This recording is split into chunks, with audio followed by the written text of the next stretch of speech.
because of my own experience of having a coach, and it had such a profound impact on my life that I just didn't know something existed like that. And the power of someone that was there for me to create a safe environment, to guide, to be a mentor, but a real professional that could ask the right questions and help me to build out a plan and help me to maximize my strengths. And it had such an incredible impact on me. It was Jack Wilder. I mean, he did that for me. It's something that he gave to me, and also Tony Robbins, that I thought I really wanted to give back to others.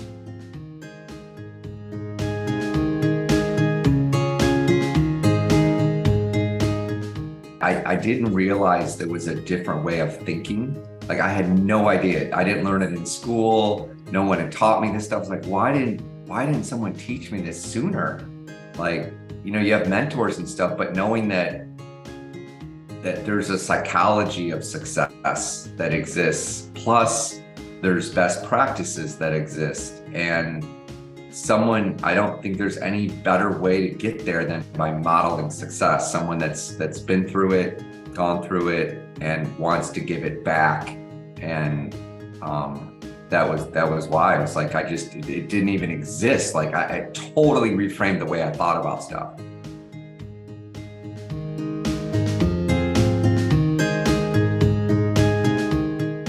And it's like there's thousands of self-help books and programs and things that we can do to learn, right? There's never been more access to information now than ever, but to have it customized in a way that's very surgical for that particular situation and that person is what gives coaching so much power. Because a coach they've digested that over time, they've learned it, they've studied it, they've researched it, they've made it their own, and they're able to pull from that toolbox to bring those best practices and the best psychology to the table, to help.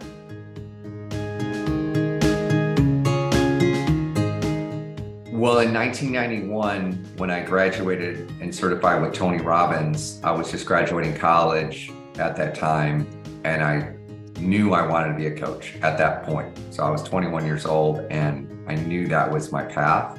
So I started up a company. I started up a coaching company then, and raised $26,000 from friends and family. And I lost it all and went into a major depression because I basically had the motivation and the drive, but I didn't have like the plan. I didn't have what I call above the waterline now. I didn't have a system or process that I could duplicate.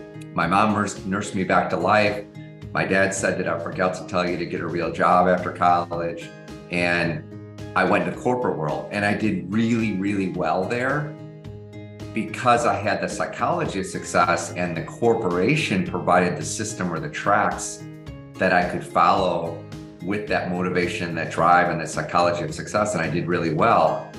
Well, then after I got laid off in the technology space, now I gained some additional insight from the corporate world on systems and processes and best practices in business, plus the psychology of success that I had from Tony Robbins. Then I connect with Jack Wilder, and it all came together. And so when I got laid off, that was when I officially went after it again.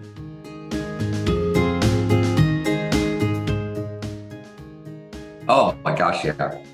I had tons of doubts. I mean, I was paying people $100 a call just to get the experience, even though I felt like I'd been successful in the corporate world. I certified with Tony Robbins. I felt like I had all the stuff, but I still didn't feel confident. I think part of what I struggled with was that, like, how could I make money from something I enjoyed so much? It was almost like I was stepping on the brakes and the gas at the same time, but yet my heart was in building a coaching organization. But my bank account was saying, go get a job, so, and fortunately I held the course, because that next year we did almost $3 million in revenue, and it changed everything.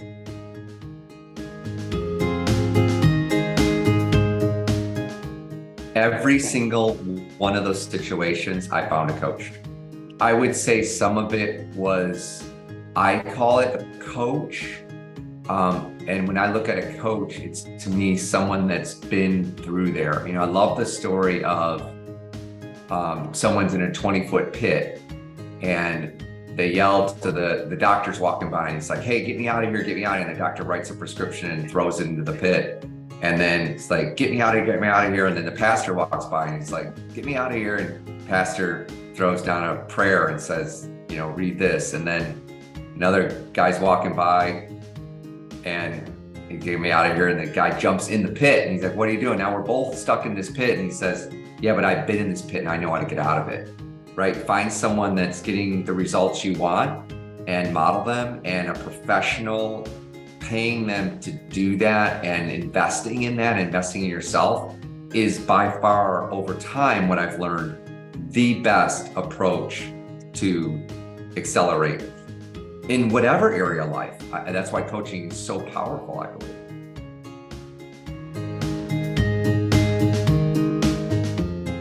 When I was 18, I first learned about coaching, who was Tony Robbins, and my final certification was almost $30,000 to get certified. And I remember I borrowed money to do that. It was one of the best investments of my life. It changed my life.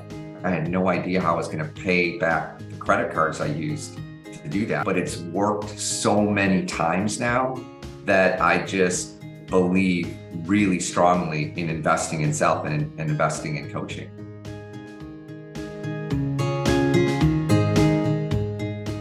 I like those aha moments are really cool. I call them peanuts, right? Like the elephant at the zoo gets the peanuts, the little treats, but I love hearing the successes, right? Like you're in this journey with someone else in a co-creation of helping them to discover and become who they're supposed to be. I think there's two most important points in life, right? The day we're born, we're born, and then discovering why we're born. And I love that uncovering of the, peeling it away and continuing to see someone, discover their true essence of who they are. That's what I love the most. I love seeing that happen, that same light that for me happened, and then you get to pass it on to somebody else. It's just incredible.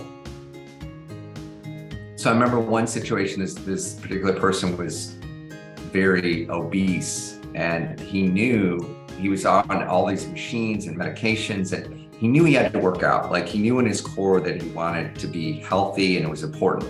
But every time we get on, it's like we defined what that looked like. So we knew it was important. So that was where it started, what's important to you? And he knew that health was important. So we said, okay, what would that look like? And we said, going to the gym, getting a trainer, working out 3 days a week, all this stuff. So then we got the next call and he didn't do this stuff. And so because I care, and I know as a coach that everyone does everything for one or two reasons, to avoid pain or gain pleasure, I said, are you okay if we turn up the pain? And he said, yeah. I said, all right, get out your checkbook. And he was a really strong Republican.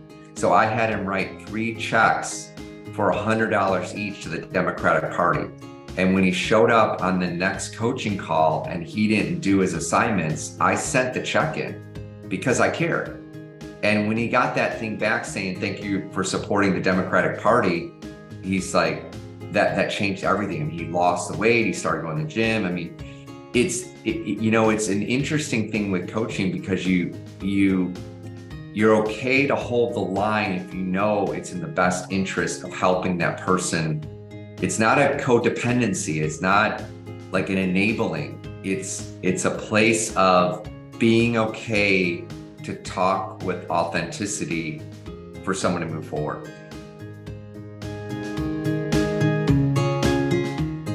I think there's different seasons. Starting out, the hardest thing is not having a process or a system that I could follow. Then it became around lead generation.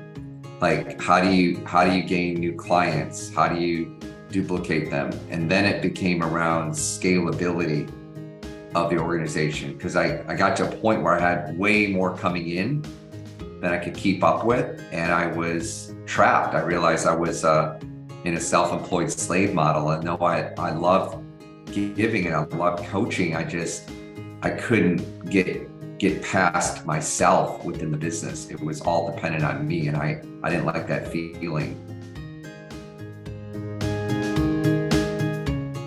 The beginning, it was I wanted to scream from the mountaintops, help as many as I could, as fast as I could, and also to create more abundance in my own life, time, money, and fun.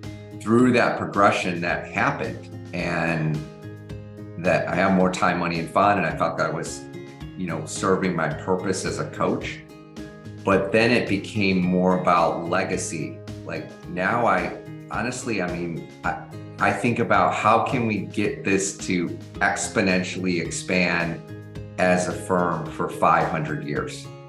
That's how I think about it now. What would it be 500 years from now?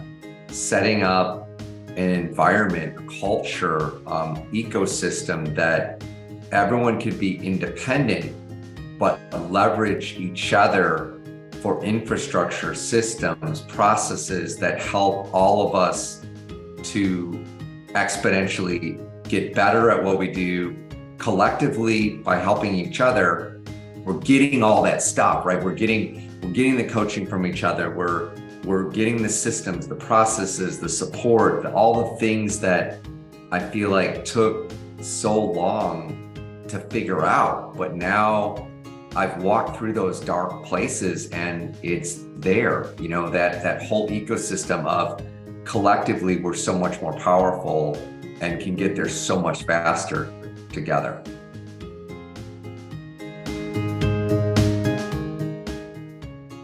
I think so many coaches, when they start, think, oh, I'm going to get a certification and I'm going to hang up my sign and everyone's going to come get coaching from me. And that's a very small part of the equation.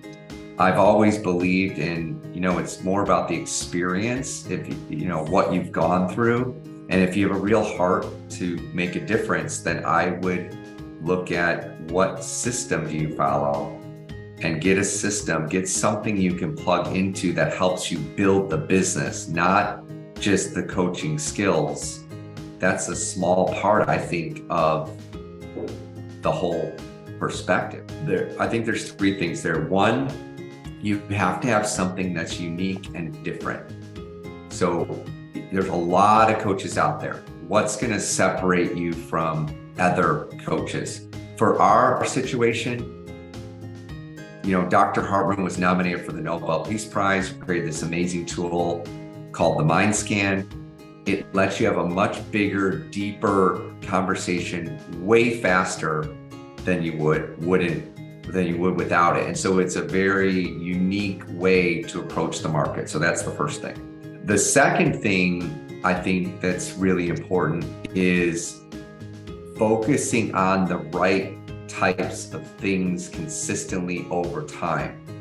So it's very easy to get diluted into all the tyranny of the urgent, all the things that have to happen. And when you're building initially, it's really just a few things that you have to do consistently over a 12-week period, maybe 3 months or 6 months, to get the flow going, right? Like get momentum built. And then I think the third is surrounding yourself, creating an environment that fosters that success. Others that are doing it, that have been successful, not those that are like coaching coaches that haven't been through it, not, coaches that actually have done it. I think it's a very genuine, caring, loving culture of abundance. And although at times, I think everyone has, parts of us that may not feel confident or might not feel like we can, go to the next place in our journey. And I think it's a collective body that helps, that we're always there to help each other to keep advancing forward and having a bigger impact. It's also a very selective culture. It's probably like someone has to be ready. The environment is stronger than any individual. And the other part is that I've learned is consistency over time triumphs over the resistance. There's lots of systems and direct relationships, individual, smaller groups, bigger culture. There's things that are in place that create those connections inherently within the culture and the way it's built. I totally see myself as a peer and a body of the whole, and not as like carrying this whole thing up the hill. We're collectively doing it.